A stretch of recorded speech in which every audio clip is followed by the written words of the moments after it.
గా మారుతోంది. పీల్చేందుకు స్వచ్ఛమైన గాలి కూడా దొరకడం లేదు. చెవులు బద్దలయ్యే రణగుణ ధ్వనులతో పాటు వాహన పారిశ్రామిక కాలుష్యం అత్యంత ప్రమాద స్థాయికి చేరుతోంది.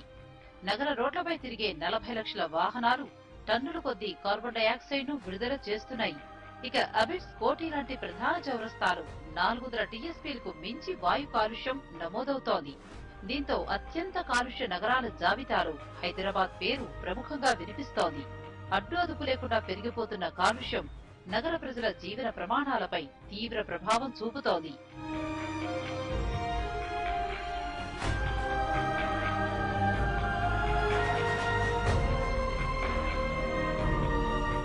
ఔటర్ రింగ్ రోడ్ అందుబాటులోకి వస్తే నగరంపై ట్రాఫిక్ ఒత్తిడి గణనీయంగా తగ్గిపోతుందనుకున్న సర్కారు ఊహలు తారుమారయ్యాయి.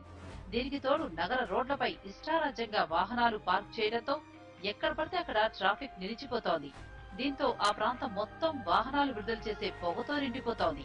ఒకేసారి పెద్ద మొత్తంలో కాలుష్యం చుట్టుముడుతుండటంతో రోడ్లపై ప్రయాణించే వారు ఉక్కిరిబిక్కిరవుతున్నారు.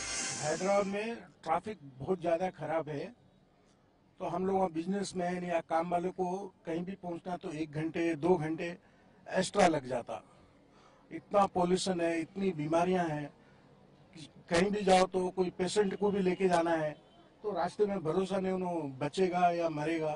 बहुत ज्यादा प्रॉब्लम है। వాహనాల కాలుష్యం విషయం అలా ఉంటే నగర శివార్లలో ఉన్న పరిశ్రమలు చేస్తున్న చేటు అంతా ఇంతా కాదు. నగరంలోని మొత్తం కాలుష్యంలో 20% వీటి నుంచే వస్తోందని అధికారిక లెక్కలు చెప్తున్నాయి. కార్బన్ మొనాక్సైడ్, సల్ఫర్ డయాక్సైడ్ వంటి విష పదార్థాలు గాలిని, నీటిని కలుషితం చేస్తున్నాయి.